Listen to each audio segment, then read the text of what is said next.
today. First, I want to thank the team in the room. You can't see on cameras, but this is the team that we have here in Atlanta that is helping to investigate this sort of crime against victims across the state of Georgia.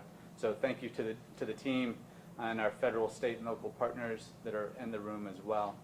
I'm going to talk about business email compromise or account email compromise, also called account takeovers. It has a couple different words. It's a very sophisticated scam targeting businesses and individuals who perform wire transfer payments. And that could be individuals that are buying a house, using their hard-earned money to buy a house for the first time, up to larger corporations with multi-million-dollar scams. The scam's constantly evolving and could take on varying appearances, sometimes being romance scams, sometimes being BEC, but the same point, stealing hard-earned money. It's a rapidly growing scam, and that's why we're here today to ask your help in getting the word out to the victims and to the community, so thank you for coming. I'm going to read some of the numbers just so I'm accurate here. In 2017, the FBI's Internet Crime Complaint Center received nearly 16,000 business email compromise complaints, with losses amounting to more than $675 million. That was in 2017. In 2018, just last year, IC3, Internet Crime Complaint Center, received over 20,000 BEC complaints, with losses amounting to over $1.2 billion in losses. The numbers are staggering. In Georgia alone in 2018, the FBI investigated 446 BEC complaints, with total initial reported losses of more than $98 million. Because of the team in the room, we've been able to recover approximately $60 million of those losses. Momentarily, you'll hear from the owners of Regal Lager, who also fell victim to this BEC scam. And fortunately, working together, we were able to recover their money that was initially paid to these scammers. Before you hear from them, though, I want to mention some important tips that could help you if you're be aware of BEC scammers and if you fall victim. One, carefully scrutinize all email requests for transfer of funds. Pick up the phone. We want you to call your creditor to verify that the email is from them. Be suspicious of requests for secrecy or pressure to take action quickly when it comes to wiring money. And finally, be careful what you post online. Be aware that your social media is going to be where they find out about you. Through your company's websites, your job duties, and descriptions about your out-of-office details. So be aware of your social media presence. If you believe you've fallen victim to a BEC scam, immediately contact your financial institution. Immediately contact the FBI through IC3, which is www.ic3.gov, and we will be there to try and help you out. So Regal Lager fell victim to one of these scams. I'll let them get into the details, but the basics are an email was sent to them instructing them to change wiring instructions for an overseas vendor that they deal with. They followed suit and did as they thought they were supposed to, and wired the funds to another country altogether.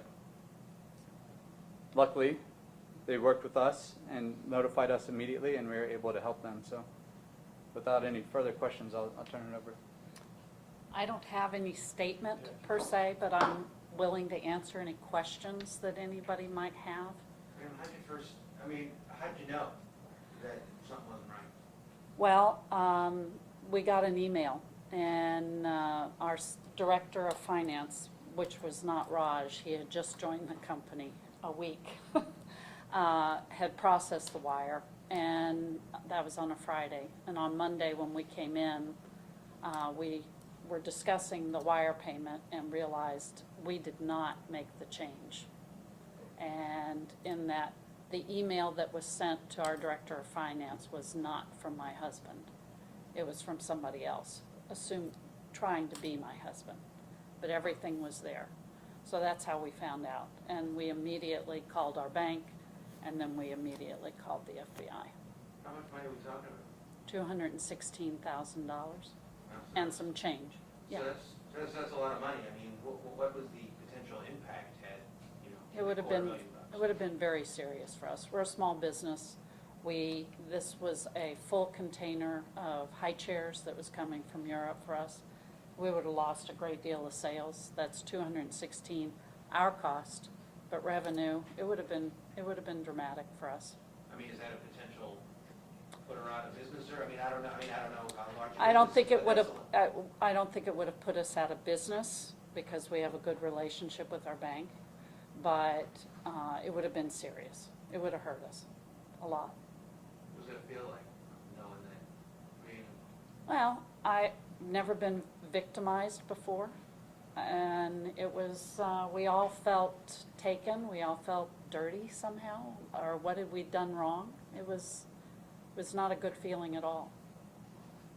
Yeah, the pit in your stomach that never goes away Yeah. until you have answers. Yeah, it was 3.5 weeks until we got the money back. But we were in constant contact with the team here, and they were extremely comforting and calming, even though we weren't calm and comforted.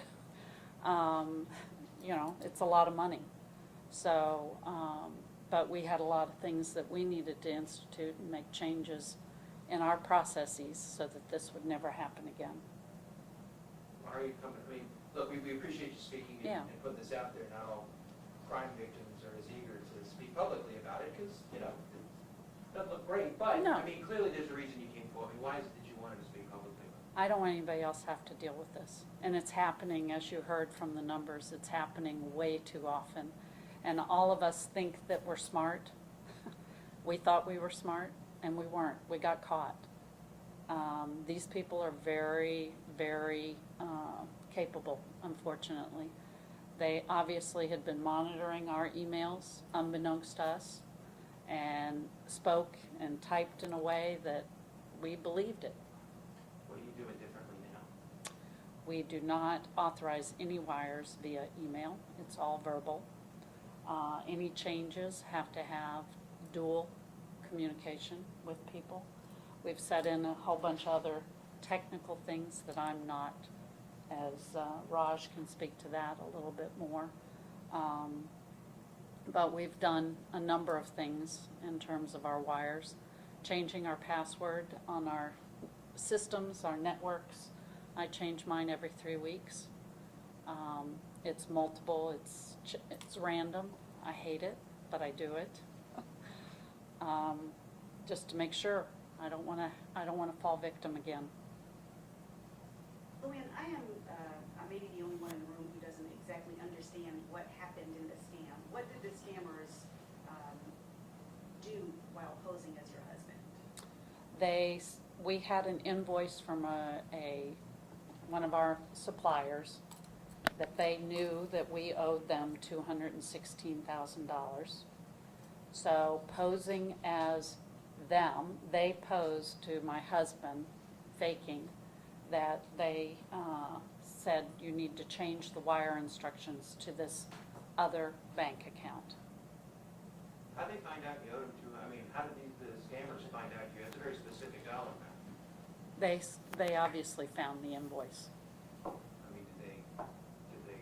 Through the emails. I mean, today, you get an invoice, somebody sends you a bill, says, pay this bill, through email. So they knew that we owed them the money.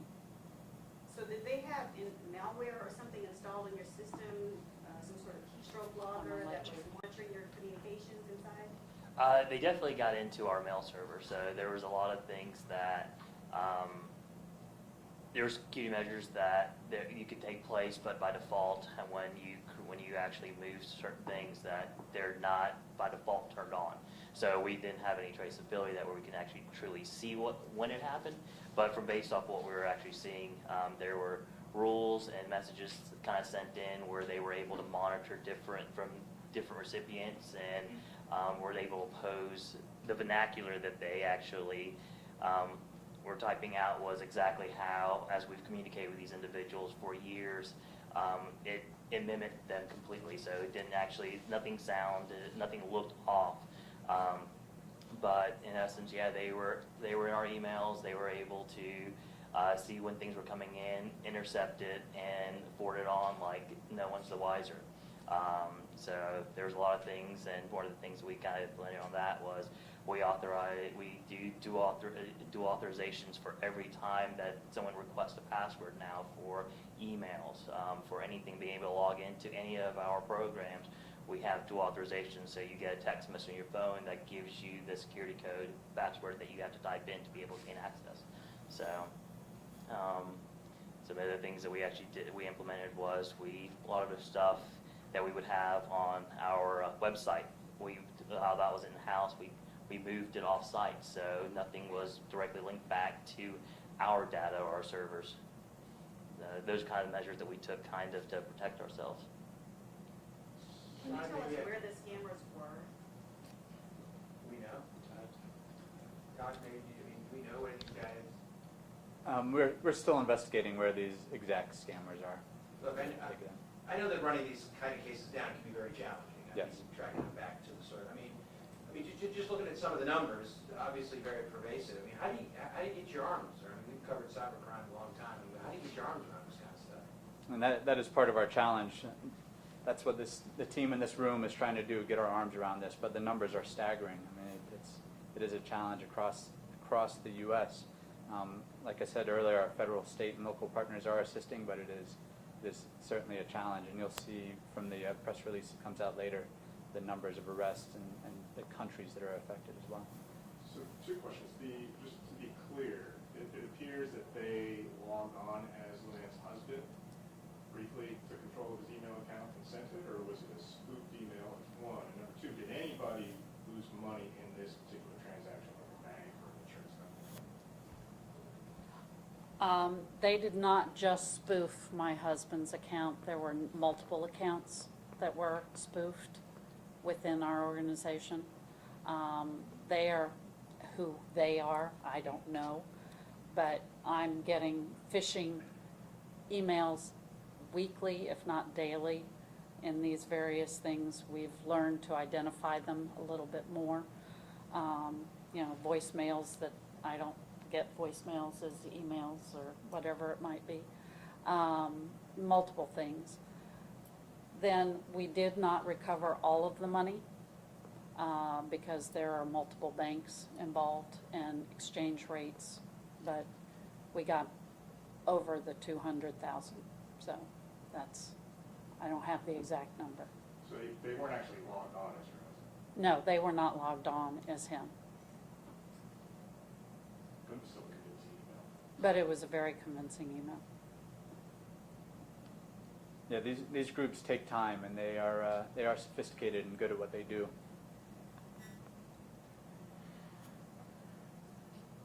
Yes. Thanks, everybody. Oh. Were there any other victims in Metro Atlanta or Georgia?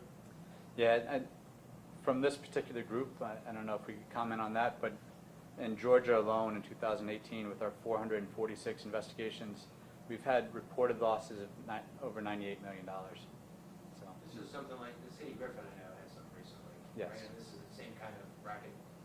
absolutely, same types of groups. City of Griffin just reported yesterday what their recovery was, nearly 800,000.